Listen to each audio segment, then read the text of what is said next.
whisky. This week, gone for the Port Charlotte 10-year-old. This was in my first ever recycled reviews, but I actually never reviewed it. And I did say it was one I would like to keep on the shelf. And I think my partner must have been listening, because this is what I got for Christmas. So I'm very pleased to have this back, because I really do enjoy it. I think it's a very solid dram from Islay, from Bruichladdich Distillery. And Bruichladdich is really cool. It's one that's really kind of close to me, because one of the tours that I went on really took me back, and the way I was treated was just unbelievable. And I got to meet Adam Hannett himself and have a sit down chat and share a dram with the master distiller. So yeah, I got a wee bit enjoyment in that, and I do like my peaty stuff as well. So Port Charlotte I do feel is a very, very solid dram. So this is the 10-year-old. This is part of the core range. It is very readily available around the world, I think.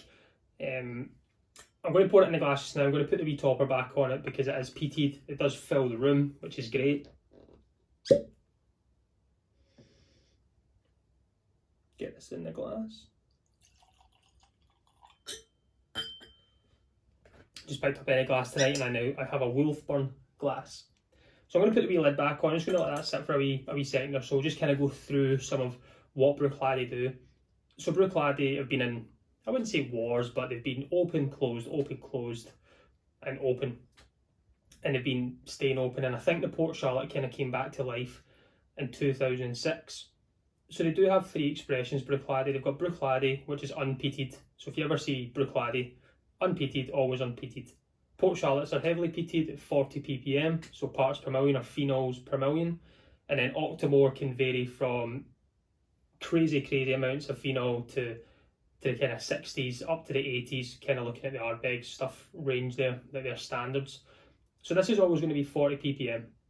You always know what you're going to get, and they always keep everything at 50% ABV or above. Even when they're watering down a core range, it's always 50% ABV or above. I think the only whisky I've seen from Bruichladdich which has been less than that is my Black Art, which is natural cask strength. So I do like that part of it. I do like how it's going to have a bit of longevity to it. It's going to coat the mouth. I have tried this before. I don't feel like it needs water, but it is a good dram. So I'm going to do, I'm going to give it a wee nose. We'll give it a little taste, see how I remember it. I did open this. My partner did want to try it, so I says get that open. So we've done it last week, so she likes it as well. So this might even go down even quicker and come back on the shelf sooner rather than later. But let's have a wee sniff. Let's see what we get on the nose. See, straight away you get the typical, what I say, Bruichladdich notes. It's a soft maritime. It's a kind of fudgy toffee. But then you get that soft peat smoke that comes through. It's not as prominent as I do remember, but it's there. It's quite oily. It smells oily as well. There is a bit of freshness there. It's like, what would you say, tinned fruit. You know, that kind of syrupy fruit. It's got a kind of syrupy note to it. That seaweed, maritime, fudgy smoke. So it does a lot.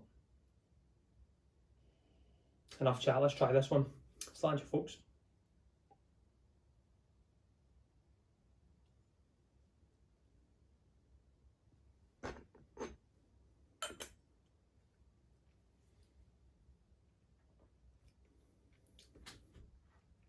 And there you go. That's smoke hits you. It's more like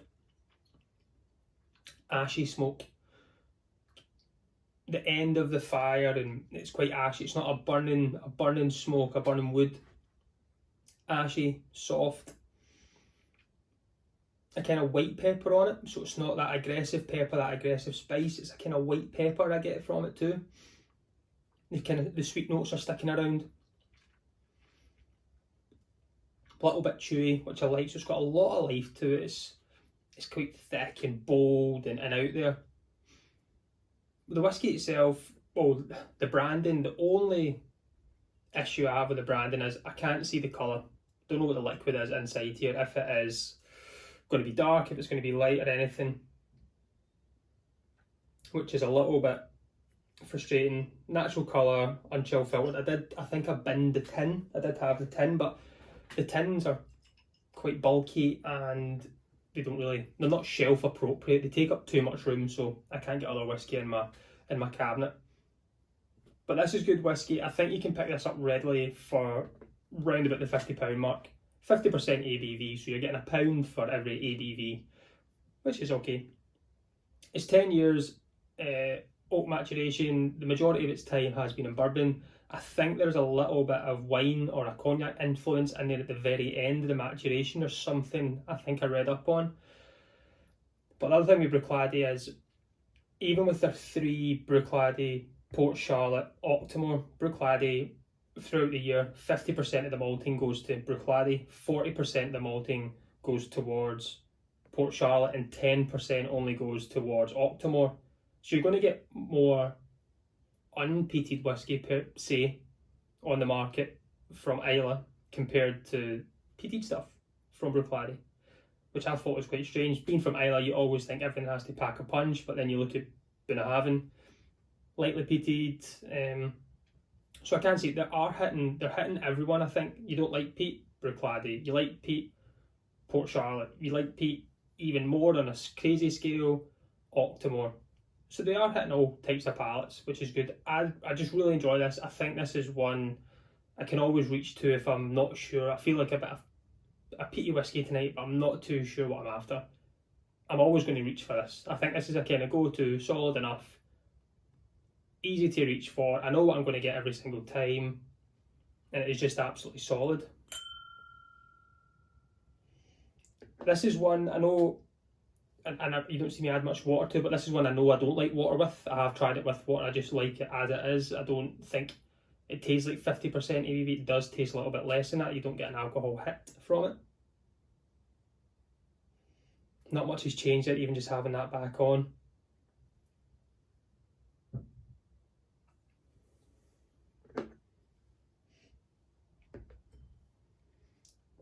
I'll just leave it off, because if I forget where my dram is, if I walk around it's a small flat anyway, but if I walk around and you start smelling in rooms, you can usually smell where you leave your whiskey, especially when it's peaty. You know there's been a whiskey left in that room. So I like to fill this room with some peaty fragrance. It's just really good. I do enjoy it. Last week's video as well was just a kind of spur of the moment. Thanks everyone that's been commenting on that and liking it for the £40 try and find something. I've had comments back about that for trying to do another one, but just doing supermarket, because I think I could maybe reduce that budget to £30 and find something. So that could be a spur of the moment when I'm out one day and I see something on special. So I might try and do that, another one next month.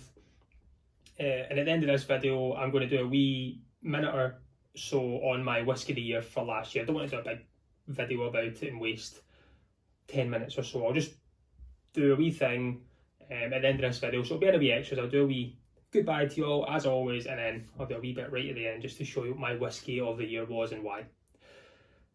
But I hope you've enjoyed this review. Again, thanks everyone who's already subscribed. I've seen some new subscribers pop up during the week, so welcome to the channel. Thanks for tuning in. Hope you do like the content. You can follow me on Instagram. I have then went to Twitter. I'll put the wee feeds in right at the end as well, so you can see that. But as always, thanks for tuning in, and tune in next week and let's talk whiskey. Slange you, folks.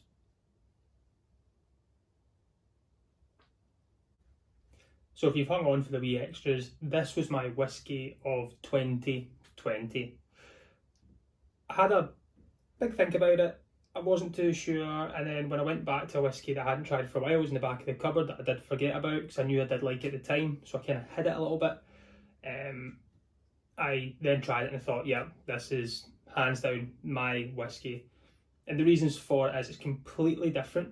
It's something which, when you let people try it, they kind of pair cup to think, what is this? Especially when you serve it blind.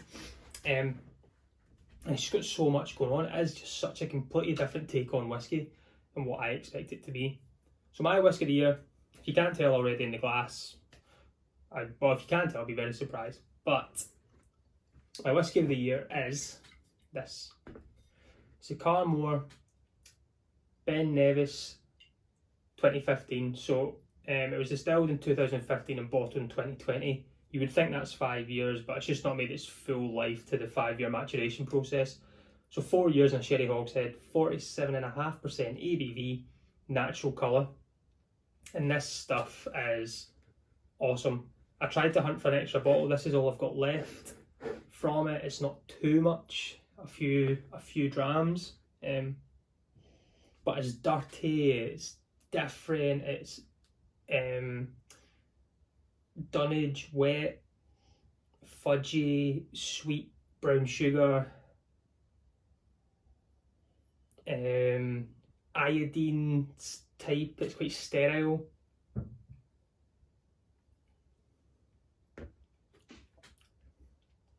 And you get a big peat punch in it as well. So different.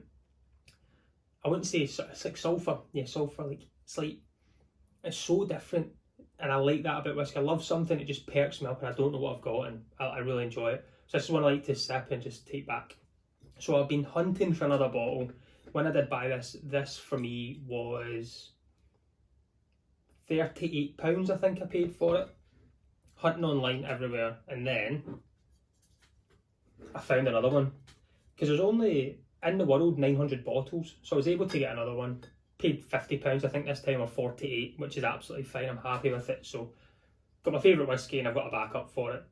But that was my whiskey of the year. Really do enjoy it. I know it's completely different, not everyone's cup of tea, but for me it's just so different in what I do enjoy in whiskey.